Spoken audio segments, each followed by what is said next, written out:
Morning, everyone. Whoops. Morning. Morning, Azra. Morning, Sean. Morning, Ryan. Morning, Hayden. Morning, Downey. Morning, Hike. Morning, Charlie. Hi, Kim. Assuming that's ni hao. I'm not positive. Hi, Ava. Hello, Alyssa. Good to see more people.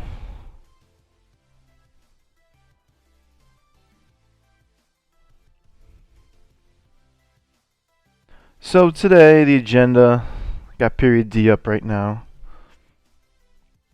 Obviously, this is pretty obvious over on the left. Due today, guided science, the GSA. Morning, Rainy. We're going to do DNA number 3. I have a survey linked in the agenda below. We'll take a look at in a second. That'll be the second part. And then you'll finish phase 4 of the GSA and submit the document. Due before midnight, but when it's done, submit it. You take a look at what you get. If I can have time to grade it today. We'll see. I'm hoping.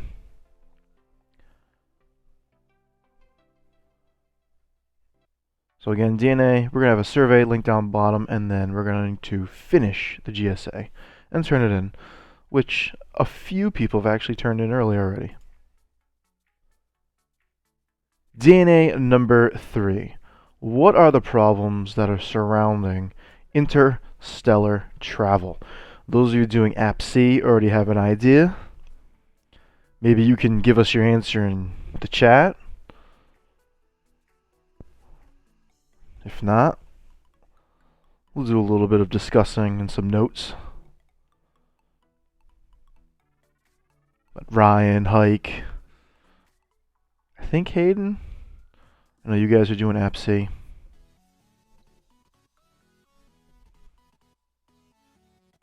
It was hello in Korean. I thought it was Chinese. Morning, Eric. Jake Rainey's App C. Well then, can you tell us some of the problems?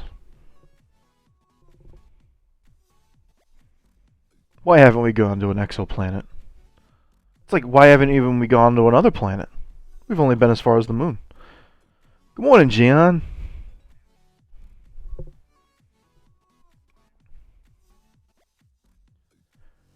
Just as a reminder, probably those not watching have this problem. Food, water, and time. That's a good summary. Yeah. Those of you watching probably don't fall into this issue, but just Googling the question is not going to be the proper way in completing your DNA sheet. It may be the fastest way, but it is not the easiest way to study for the DNAC, which is a week from today. We have a DNAC XL, right?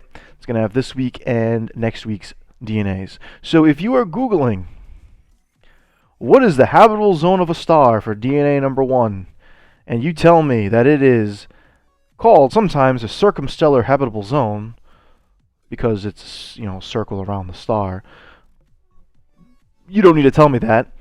Or simply the habitable zone is the range of orbits around a star within which a planetary surface can support liquid water given sufficient atmospheric pressure. You tell me all of that in those words, those specific words. You are copying and pasting. A, I'm not going to give you any credit. B, it's not going to help you on the DNAC because I provide you notes that you can just take down and then use those notes to study from. This is someone else's words. Technically, my notes are someone else's words, but at least we get it from other people, like Hike and Rainey. I'm going to read Hike's answer in a second. All right?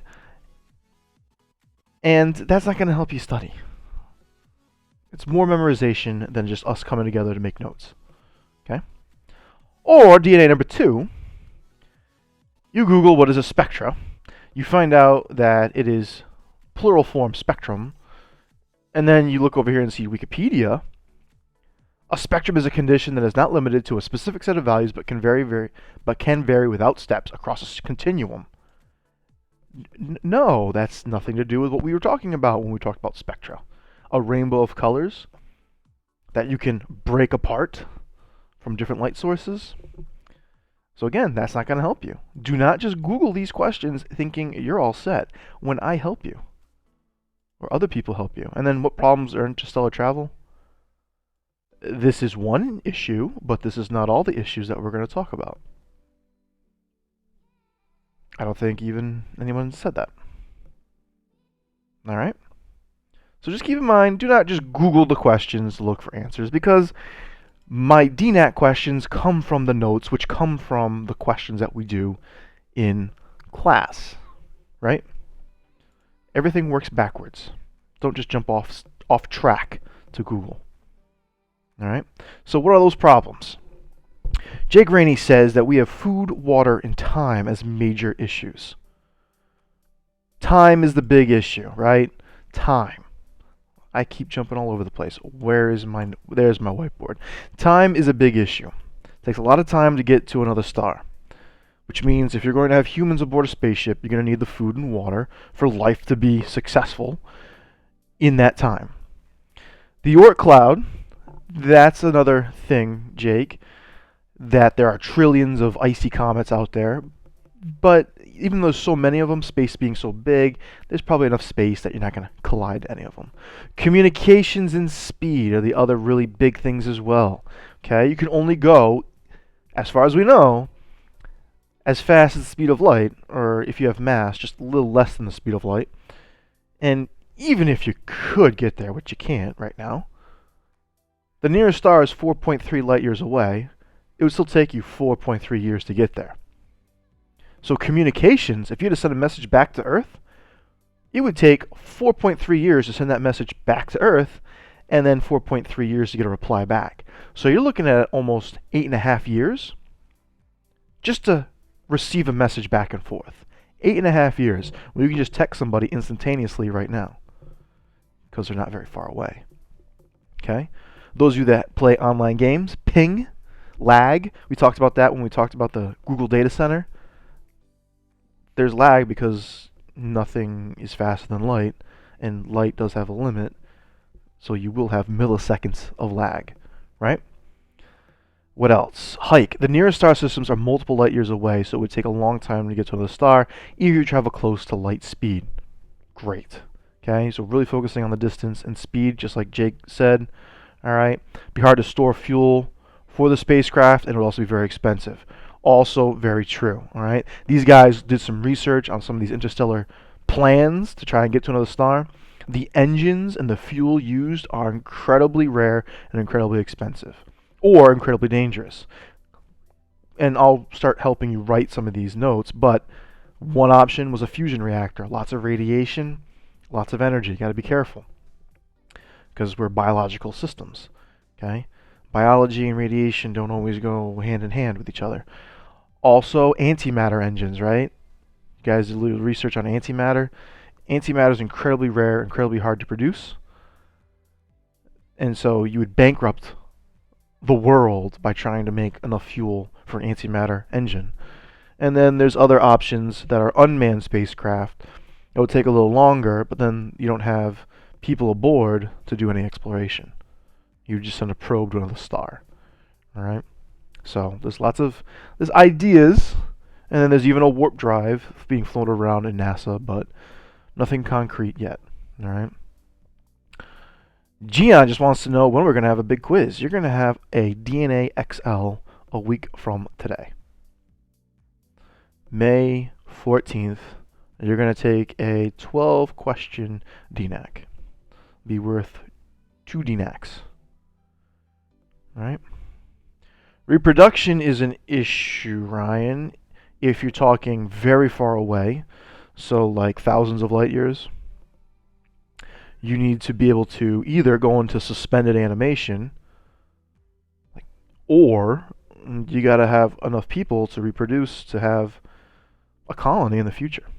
That was an issue a couple of the New World colonies before the United States. The beautiful solar sail, yeah. Breakthrough Starshot. Unmanned, but probably the one that we're probably going to be the most likely in the next few years. All right, so let's kind of detail this in some notes so you have something to, again, work with instead of just Googling it. All right, what's our issue right now?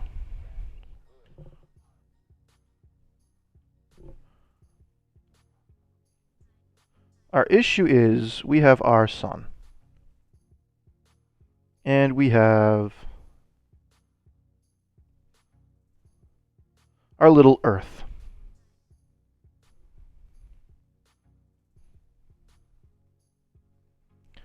What is the problem? Well, even the next closest star, oops, it's a little too big, a red dwarf by the name of Proxima Centauri, from here, actually, let's go from, it doesn't really matter on this scale, from here to here is 4.3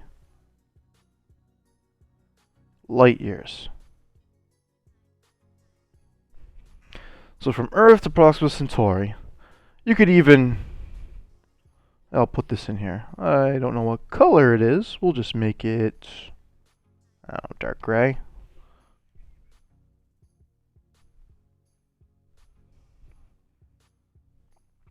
This right here is Proxima Centauri B.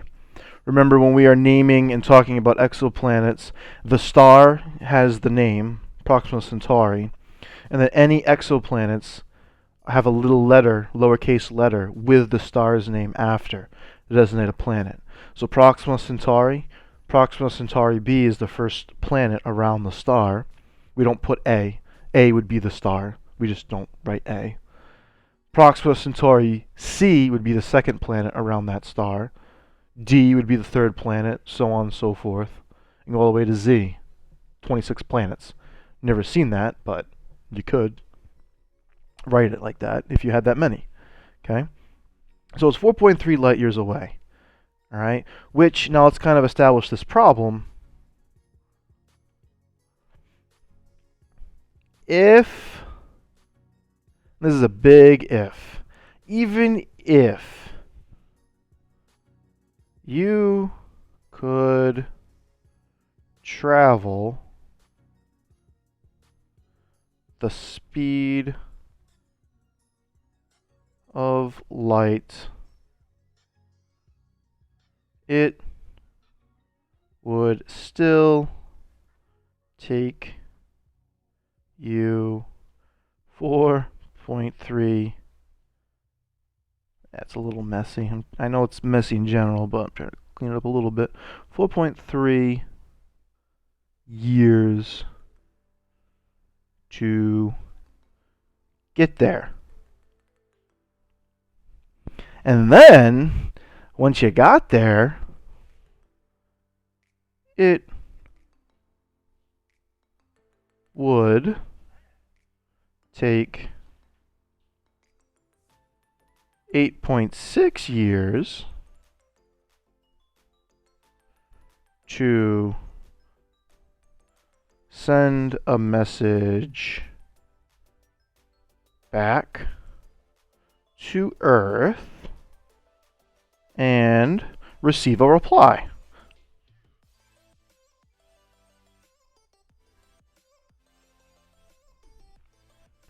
It would take 8.6 years to send a message back to Earth and receive a reply. So there is a considerable lag period here. The universe can only operate so fast as the speed of light. 300,000 kilometers a second. Right? It's about, what is it, 6.5 trillion miles for 1 light year. So you're looking at about 27 trillion miles from the Earth to Proxima Centauri B. So obviously, like some of you have said, what are the big hurdles and the big issues? Number one, the distance.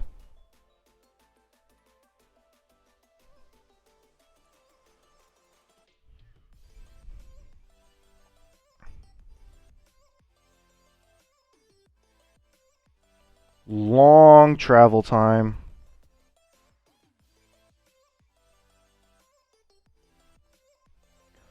slow communication.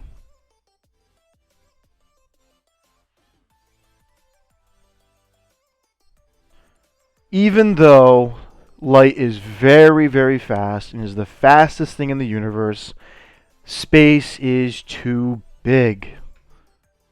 The distances involved are too big.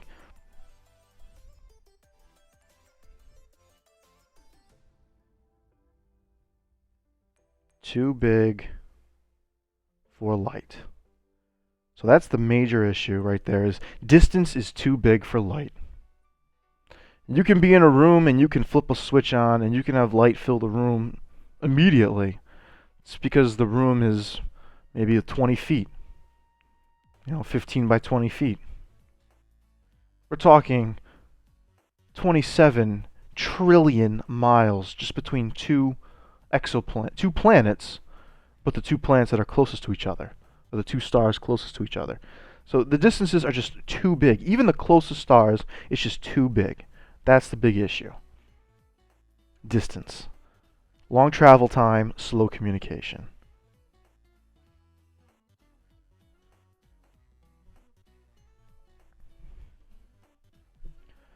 I think another, and that kind of, the long travel time kind of leads to other issues in not having efficient engines or not having technology right now that's going to get us there. The second thing that kind of gets towards what Ryan was saying, reproduction, life in general, Jake was saying food and water, is life support.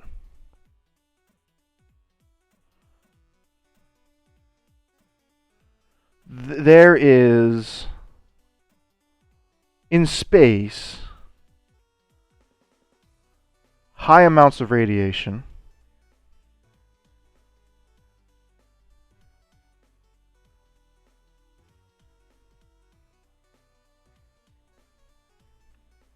Cosmic radiation. There's no food in space. And there's no water in space. So you got to make something sustainable, or you got to be able to bring it with you. The more you bring with you, the more fuel you're going to need. The more fuel you need, the more fuel you need to actually move the spaceship. Isn't that a little ironic? The more fuel you bring, the heavier your spaceship is, the more fuel you need to move the extra fuel. That's actually an issue in rocket science and with NASA. When you design a spaceship, it can't be too big. It can't have too much fuel because then it can't lift off. So that's actually a major problem. So we're talking distance and life support. And everything you said, Jake, Rainey, and Hike, and Ryan, it kind of falls under these two big things. Okay? So slow travel, well, you'd need a warp drive to get the long travel time shorter. Or you would need some kind of instantaneous communication, right? Life support. You got to bring your food, you got to bring your water. Or if you don't, maybe you have like a little biodome and you can grow your food, you can grow your water. Cosmic radiation, you got to have some kind of shielding. Otherwise, your cells are going to get ripped apart by light from deep space. Okay? So those are major issues that we're talking in interstellar travel. All right? The one thing that actually came from Google is if you're going really, really fast, there is interstellar dust that at the speed of light would be like bullets ripping through your spaceship. That's also something to be worried about. One other thing, if you're going really, really fast to lower this travel time, how are you going to stop? There is no air resistance in space. So long travel time, go fast with technology. But then How do we break and slow down?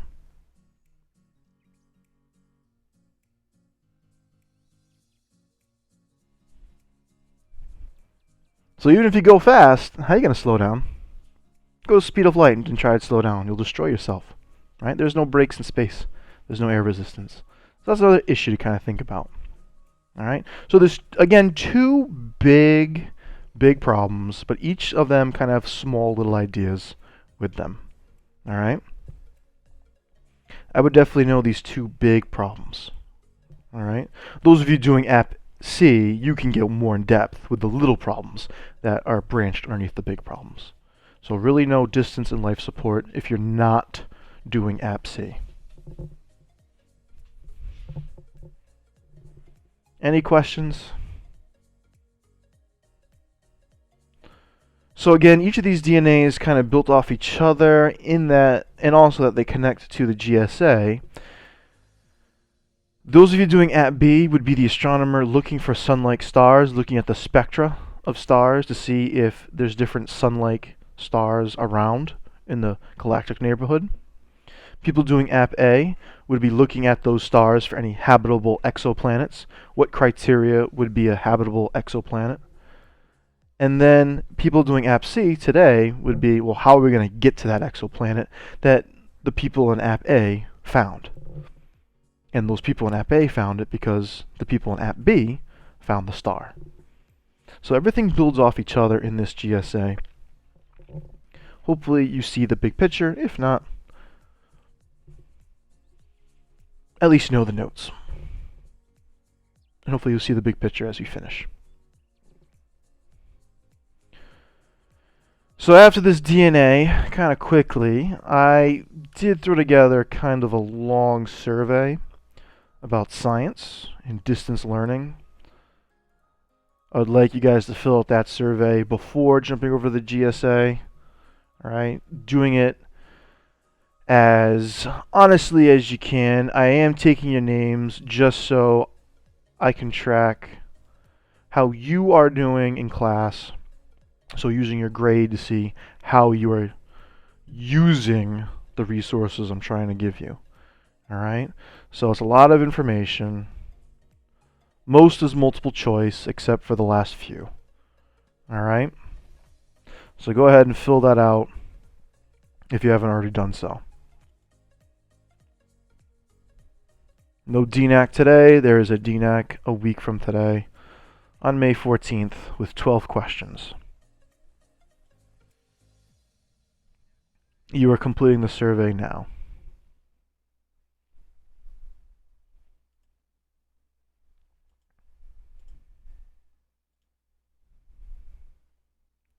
And I already got 7 responses, but nobody in chat.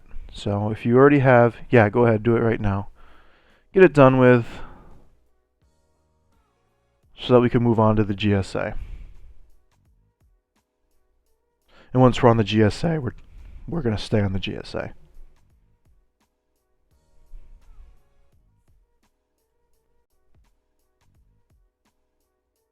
Whoops.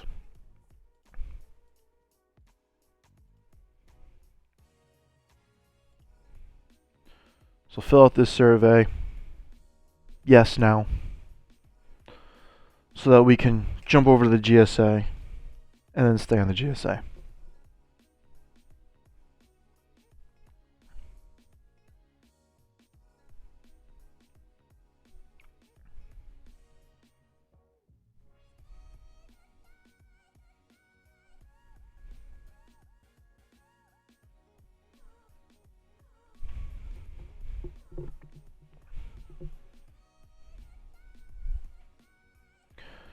Well, they're doing it.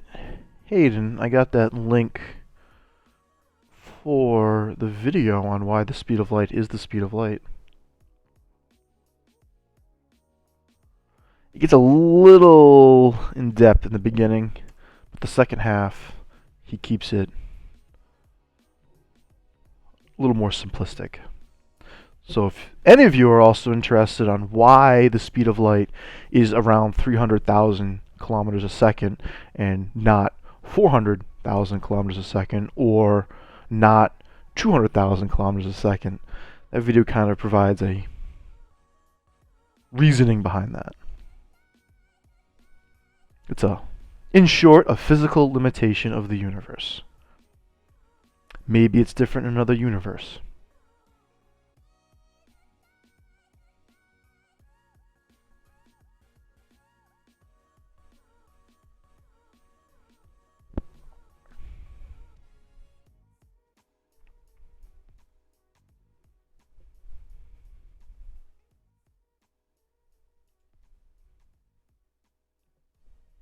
I got 8 responses on the survey, so I'm assuming a lot of you are doing it.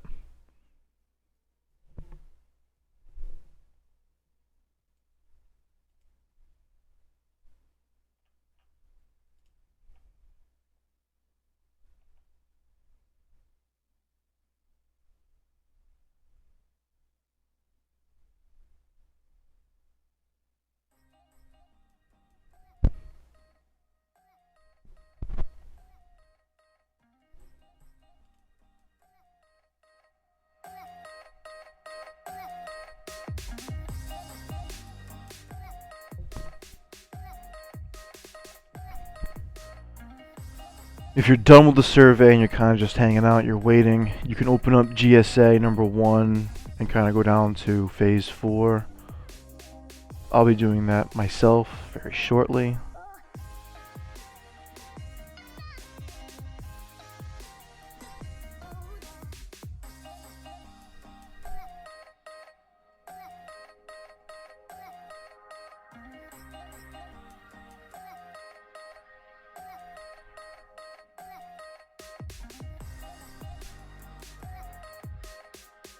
Thanks, Ryan.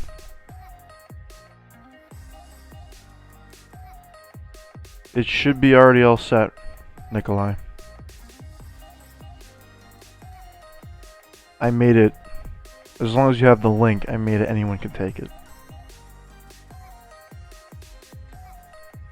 So give it a shot first.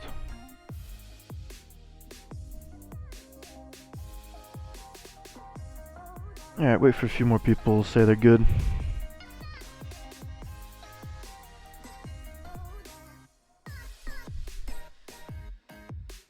Get rid of these dirty Google answers.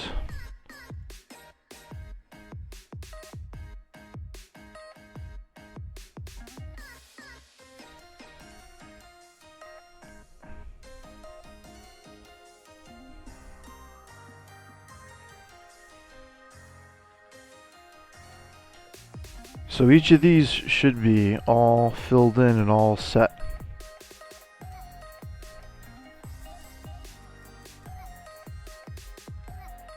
These 3 we still need to do. We'll do them next week. Right? Your DNAs from May 4th, 5th, and 7th should be all filled in.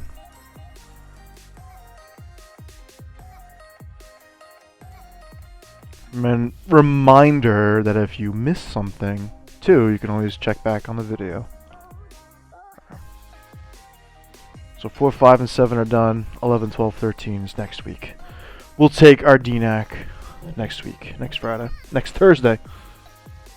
There is a Mighty Meetup this Friday, tomorrow, and there is a Mighty Meetup 2 weeks after tomorrow. We're not going to do one next week. There is no school next week on the 15th, Friday. It's an official vacation day. Gotta come up with a name for it. May 15th. The Ides of May.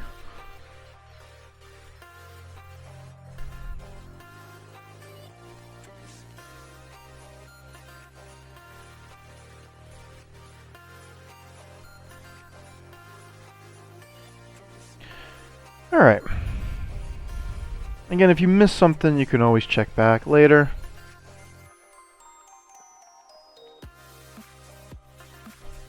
Whoops, too far in.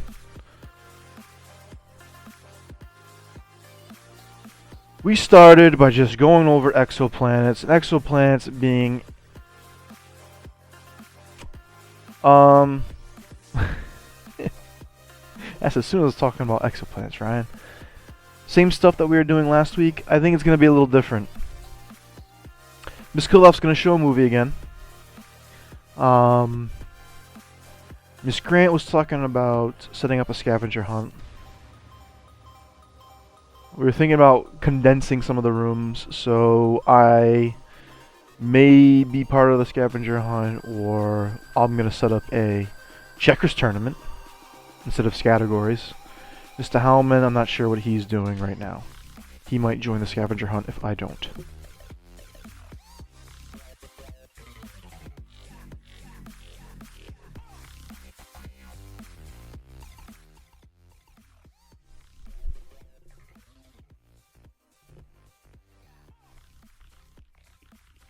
PK, penalty kick. So, exoplanets are planets around another star. We were using this as an application of the solar system. Used to do a debate on what makes a planet, define a planet, but we're not in class, so I decided to come up with this instead. Also, came up with this because I wanted you guys to maybe do something hands-on, or give people who want to do something hands-on a chance to do so. So out of the 3 applications, you have a research CER, you have a pre-designed experiment, and you had the time to build a design a theoretical prototype for interstellar spacecraft. Alright? So you picked your letter, A, B, or C, your color, red, blue, or purple, and you went through and worked on each of the phases. Phase 1 is your direction, Phase 2 was collection of information. That either means collecting data or doing research. Too much work. Phase 3 was doing an outline or analyzing your information or blueprinting. Now Phase 4 is the final response. And it kind of goes back to each of them, going back to the first question. Alright? It's too much work if you're trying to do all 3 of them, Eric. You should only be doing 1. I gave you 2 days on each phase except for Phase 1, which was 1 question.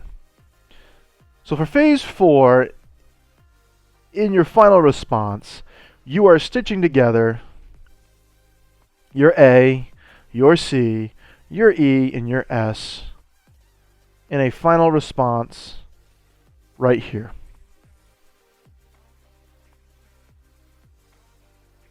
So if you're doing application A, you are just doing your final paragraph or 2 for your answer to the question, what is the criteria, or what are the criteria for a future human colony on an exoplanet outside our solar system? There is 2 ways you could attack this question. You could either focus on just the criteria that any planet that we're looking at should have, or you could have looked at one exoplanet as an example and say, this is the planet we got to go to, because it's very similar to Earth. Either way, you now have to defend, and this is part of it, defensive application, defend your decision, your claim. And you do that by writing a CER. Because once you make a claim, you have to have evidence, you explain that evidence, you summarize, you have a solid argument. That's App A. Application B. Just explaining to me, as a final response, what type of relationship do light sources have with their spectra. That could also mean brightness or dimness as well. Alright? And can we use absorption spectra kind of like fingerprints for stars? So could we find a similar fingerprint of our sun amongst another set of stars? Proxima Centauri is not like our sun. Proxima Centauri is a red dwarf. Our sun, a little larger. It's a main sequence. It's in the middle of its life. Yellow dwarf. A little larger. A little brighter. A little hotter. Betelgeuse, out in the constellation Orion, much different from our sun, it's a red supergiant. So, are there other sun-like stars? Could we use their light to find them? Use your evidence. All right, you're thinking of yourself as like an astronomer. All right. Hopefully that's okay. Again, you're not doing an official CER, but you are providing information to me. You're citing what you talked about in your analysis in phase 3, and then you are going into how this connects back to your first question, all right, in phase 1. Application C. A little more involved for you guys, because you didn't have as much research, even though phase 3 did require diagramming and labels and an explanation. But the explanation should help you for this right here. All right? Explain why you chose the design that you chose. So use your explanation. And then tell me, why didn't you choose the other one? What's wrong with the other one? Why wouldn't it be as good? All right? So was there something wrong with it? Was there a quote-unquote shortcoming? Or was there something so much better about the one you chose? A couple people in chat talked about Breakthrough Starshot being the best possible answer with current technology. Why Breakthrough Starshot something like that? Now, that might not be your answer, and that's fine, but people were talking about Breakthrough Starshot because it doesn't have humans on it, number one. So that gets away from the food, the water, the radiation problem, the life support problem. And then distance doesn't really matter because there's no humans on it, so you don't need to get there before they die. And if you use solar radiation as your propulsion, you don't need a lot of fuel. So using current technology, sending a probe is probably the best thing to do. But we're humans and we like exploration, so if you came up with something where humans can fly in, cool. Being an engineer, you gotta have good imagination. Then after your paragraph, I had a couple questions on this by email. What do I mean by a procedure? I mean, literally, give me step 1, step 2, step 3 on how to build your ship. This requires, again, a little imagination. In the future, how would a future engineer tell people to build their ship? How would you tell people to build your ship in the future? All right. If you have an antimatter engine, where are you going to get the antimatter from? Build the spacecraft. Okay, well, what gets built first? The engine? The hull, which is the outside part of the ship? The wings?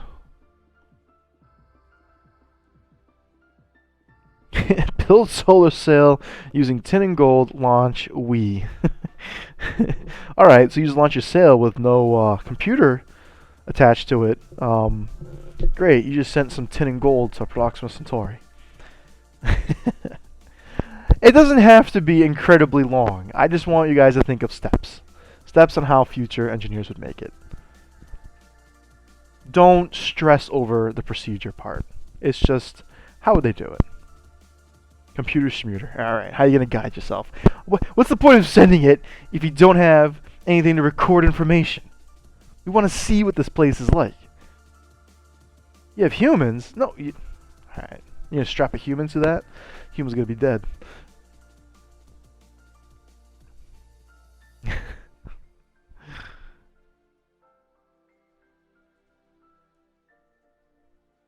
We got to get humans to Mars.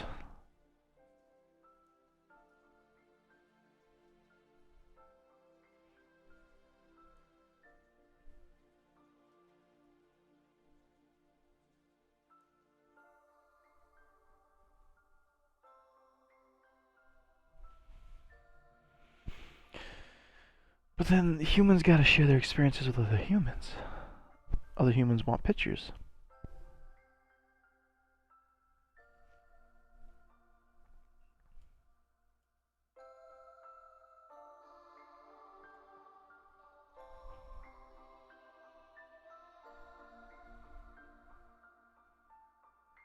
So I got 32 responses on the survey. It's a good start. Make sure you take it if you haven't already done so. Make sure you get done with phase 4 and all the phases for the GSA. Again, obviously the ones that were your color or your letter. Don't do them all. I don't think anybody has made that mistake. That'd be catastrophic.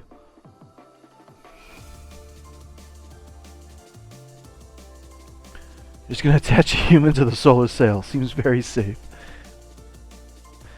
Jake, how about we attach you to the solar sail? And then you can see Proxima Centauri, you can see the exoplanet. And then you're gonna tell us all about it when you come back, right?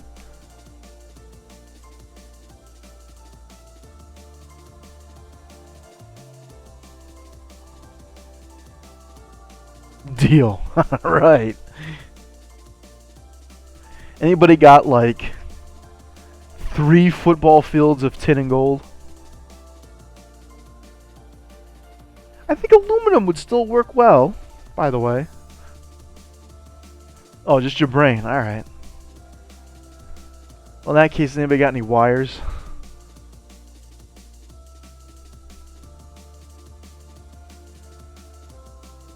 Oh. An emoji's trying to load in chat. I bet it's the dab emoji.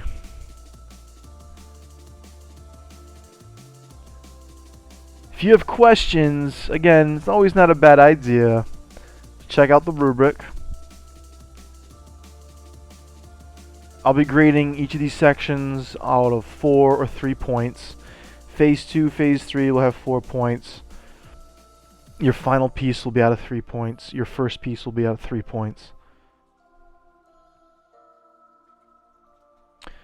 Your writing style, being formal, being scientific, be out of 3 points. Your conventions, using good ELA convention, good information, good grammar, 3 points.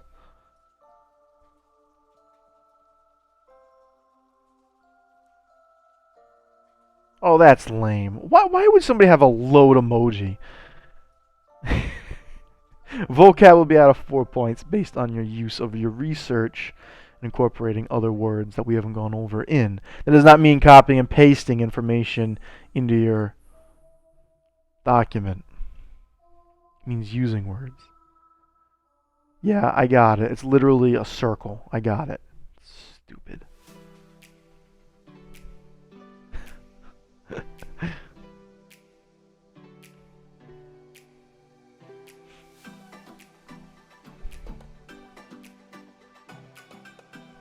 Any last questions? I think those of you who are in chat are on a good direction, a good path. This Kildoff's group, I'll check in a little bit. For those of you that were watching, not in chat, you can send an email, send a remind. Or those of you who are in chat right now are doing good, you come up with a question, ask it, please. Don't just try and struggle on your own.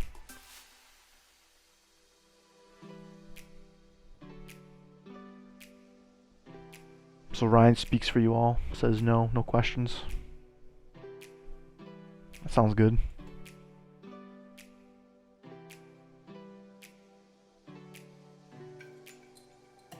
Cat in a box. So before I end it, you guys, those of you who did the categories in gaming last time, would you want to do categories again? Or would you want to do the checkers tournament? Or just play checkers against each other? Pair up? Or would you just do the scavenger hunt? Maybe? Great. That helps us figure out what you want.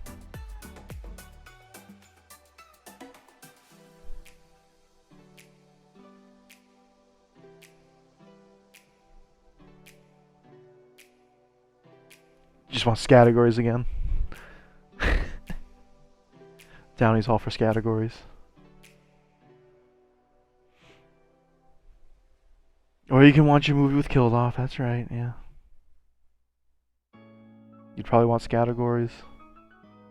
was popular, huh? Alright.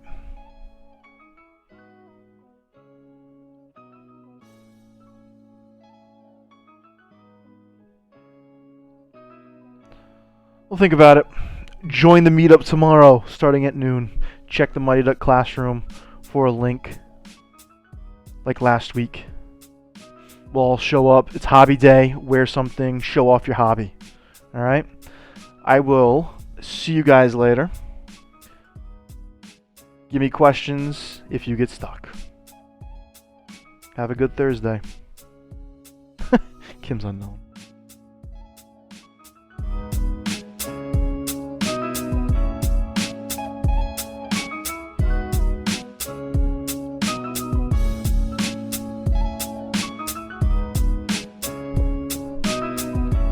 Bye, Nikolai. Bye, Kim. Camping's fun, Azra. Have fun. Bye. Bye, Ryan. Bye, Hike.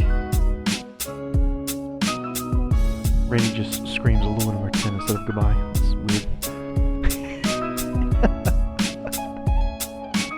Bye, Downey.